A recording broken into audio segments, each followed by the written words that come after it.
ಈ ಕಾಂತಾರ ಚಾಪ್ಟರ್ 1 ಗ್ರಹಗತಿಗಳು ಸರಿಯಾಗಿಲ್ವಾ ಅನ್ನೋದು ಸಹಜವಾಗಿ ಪ್ರಶ್ನೆಗಳು ಕಾಡೋದಕ್ಕೆ ಕಾರಣ ಏನಪ್ಪಾ ಅಂದ್ರೆ ಈ ಕಾಂತಾರ ಚಾಪ್ಟರ್ 1 ನಲ್ಲಿ ನಟನೆ ಮಾಡ್ತಾ ಇದ್ದ ಸಹ ಕಲಾವಿದರ ಬ್ಯಾಕ್ ಟು ಬ್ಯಾಕ್ ಸಾವು ಪ್ರಕರಣ ಪ್ರತಿಯೊಬ್ಬರಿಗೂ ಕೂಡ ಆತಂಕವನ್ನ ತರಿಸ್ಬಿಟ್ಟಿದೆ.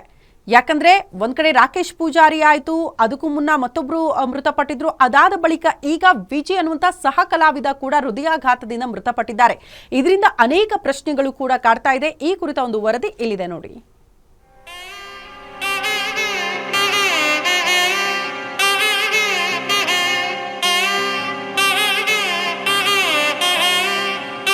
ಹೌದು, ಕಾಂತಾರ ಚಿತ್ರ ಯಶಸ್ವಿಯಾದ ನಂತರ ಎರಡನೇ ಭಾಗದ ಚಿತ್ರ ನಿರ್ಮಾಣಕ್ಕೆ ಮುಂದಾಗಿರುವ ನಿರ್ದೇಶಕ ರಿಷಬ್ ಶೆಟ್ಟಿ ಸಂಕಷ್ಟಗಳ ಸರಮಾಲೆಯನ್ನೇ ನೋಡುತ್ತಿದ್ದಾರೆ. ಚಿತ್ರೀಕರಣ ಆರಂಭಗೊಂಡ ನಂತರ ಮೂವರು ಸಹ ಕಲಾವಿದರನ್ನ ಕಳೆದುಕೊಂಡಿರುವ ಚಿತ್ರತಂಡ ಮೊನ್ನೆ ಅದೃಷ್ಟವಶಾತ್ ಪ್ರಾಣಾಪಾಯದಿಂದ ಪಾರಾಗಿತ್ತು. ಶಿವಮೊಗ್ಗ ಜಿಲ್ಲೆಯ ಹೊಸನಗರ ತಾಲೂಕಿನ ಯಡೂರು ಬಳಿ ವರಾಹಿ ಹಿನ್ನೀರಿನಲ್ಲಿ ಎಂದಿನಂತೆ ಮಾಣಿ ಜಲಾಶಯದ ಭಾಗದಲ್ಲಿ ಶೂಟಿಂಗ್ ಮಾಡುವ ವೇಳೆ ದೋಣಿ ಮುಗುಚಿ ಅವಘಡ ಸಂಭವಿಸಿತ್ತು. ಅದೃಷ್ಟವಶಾತ್ ನಟ ರಿಷಬ್ ಶೆಟ್ಟಿ ಸೇರಿದಂತೆ ಚಿತ್ರತಂಡದ 30ಕ್ಕೂ ಹೆಚ್ಚು ಜನರು ಈಜಿಕೊಂಡು ದಡ ಸೇರಿ ಪ್ರಾಣಾಪಾಯದಿಂದ ಪಾರಾಗಿದ್ರು. ಇದರ ಬೆನ್ನಲ್ಲೇ ಜಿಲ್ಲಾಡಳಿತಕ್ಕೆ ಯಾವುದೇ ಅಧಿಕೃತ ಮಾಹಿತಿ ನೀಡದ ಹಿನ್ನೆಲೆ ನೋಟಿಸ್ ಜಾರಿ ಮಾಡಿ ಶಿವಮೊಗ್ಗ ಜಿಲ್ಲಾಡಳಿತ ಮತ್ತೊಂದು ಶಾಕ್ ನೀಡಿದೆ. ಆಲ್ರೆಡಿ ಅವರು ಪ್ರೊಡಕ್ಷನ್ ಟೀಮ್ನವರು ನಾವೆಲ್ಲ ಪ್ರಿಕಾಷನ್ಸ್ ತೊಗೊಂಡಿದ್ದೀವಿ ಮತ್ತು ಆ ಥರ ಯಾವುದು ಇನ್ಸಿಡೆಂಟ್ ಆಗಿಲ್ಲ. ಓನ್ಲಿ ಟೆಂಪ್ರರಿ ಸ್ಟ್ರಕ್ಚರ್ ಇತ್ತು, ಅದು ಗಾಳಿಗೆ ಸ್ವಲ್ಪ ಬಿತ್ತು. ಬಟ್ ಏನೋ ಮೇಜರ್ ಇನ್ಸಿಡೆಂಟ್ ಅಲ್ಲ, ಯಾರಿಗೂ ಗಾಯ ಆಗಿಲ್ಲ, ಏನೂ ಆಗಿಲ್ಲ, ತೊಂದರೆ ಆಗಿಲ್ಲ ಅಂಥೇಳಿ ನಮಗೆ ತಿಳಿಸಿದ್ದಾರೆ. ಅದನ್ನು ನಾವು ವೆರಿಫೈನೂ ಮಾಡಿದ್ದೀವಿ.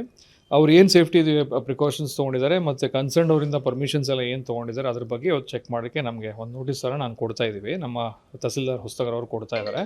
ಇನ್ನು ಮಾಣಿ ಡ್ಯಾಂನಲ್ಲಿ ಚಿತ್ರೀಕರಣಕ್ಕೆ ಅನುಮತಿ ಪಡೆದಿರುವ ಬಗ್ಗೆ ಸ್ಥಳೀಯ ಆಡಳಿತ ಹಾಗೂ ಜಿಲ್ಲಾಡಳಿತಕ್ಕೆ ಮಾಹಿತಿ ನೀಡದಿರುವ ಬಗ್ಗೆ ಕಾರಣ ಕೇಳಿ ಕಾಂತಾರ ಚಿತ್ರತಂಡಕ್ಕೆ ಹೊಸನಗರ ತಾಲೂಕು ತಹಸೀಲ್ದಾರ್ ನೋಟಿಸ್ ನೀಡಿದ್ದಾರೆ. ಜಿಲ್ಲಾಧಿಕಾರಿ ಗುರುದತ್ ಹೆಗಡೆಯವರ ಸೂಚನೆ ಮೇರೆಗೆ ಹೊಸನಗರ ತಹಸೀಲ್ದಾರ್ ರಶ್ಮಿ ಹಾಲೇಶ್ ನೋಟಿಸ್ ನೀಡಿದ್ದಾರೆ. ಚಿತ್ರತಂಡದ ದೋಣಿ ಮುಗುಚಿರುವ ಬಗ್ಗೆ ಮಾಧ್ಯಮಗಳಲ್ಲಿ ವರದಿಯಾಗಿದೆ. ಆದರೆ ನೀವು ಈ ಬಗ್ಗೆ ಸ್ಥಳೀಯ ಆಡಳಿತಕ್ಕೆ ಮಾಹಿತಿ ನೀಡಿಲ್ಲ. ಸ್ಥಳೀಯ ಆರ್ಐ ಅವರು ಸಂಪರ್ಕಿಸಲು ಪ್ರಯತ್ನಿಸಿದ್ದರೂ ಪ್ರತಿಕ್ರಿಯಿಸಿಲ್ಲ. ಆದ್ದರಿಂದ ಚಿತ್ರೀಕರಣಕ್ಕೆ ಅನುಮತಿ ಪಡೆದಿರುವ ಬಗೆಗಿನ ದಾಖಲೆ ಸಮೇತ ಸೂಕ್ತ ಸಮಜಾಯಿಷಿ ನೀಡಬೇಕೆಂದು ಕಾಂತಾರ ಸಿನಿಮಾದ ನಿರ್ಮಾಣ ಮೇಲ್ವಿಚಾರಕ ಚಿದಾನಂದ್ ಅವರಿಗೆ ನೋಟಿಸ್ ಜಾರಿ ಮಾಡಲಾಗಿದೆ. ದರ್ಪದಲ್ಲಿ ಮೆರೆವಾಗ ತೊಟ್ಟ ಹೂವ ಮಾಲೆ ನಾಳೆಗೆ ಉದುರಿ ಕುಣಿಕೆಯ. ಒಟ್ಟಾರೆ ಕಾಂತಾರ ಚಿತ್ರತಂಡ ಚಿತ್ರೀಕರಣ ಪ್ರಾರಂಭದಿಂದಲೂ ಸಾವು ನೋವುಗಳ ಜೊತೆಗೆ ಸಂಕಷ್ಟ ಎದುರಿಸುತ್ತಿದೆ. ಶಿವಮೊಗ್ಗ ಜಿಲ್ಲಾಡಳಿತ ನೀಡಿರುವ ನೋಟಿಸ್ ಮತ್ತೊಂದು ಆತಂಕಕ್ಕೆ ಕಾರಣವಾಗಿದ್ದು 3 ದಿನದೊಳಗೆ ಚಿತ್ರತಂಡ ನೋಟಿಸ್ಗೆ ಸಮಜಾಯಿಷಿ ನೀಡುತ್ತಾ ಎಂಬುದನ್ನ ಕಾದ್ ನೋಡಬೇಕಿದೆ. ಕ್ಯಾಮರಾಮನ್ ಸಾವನ್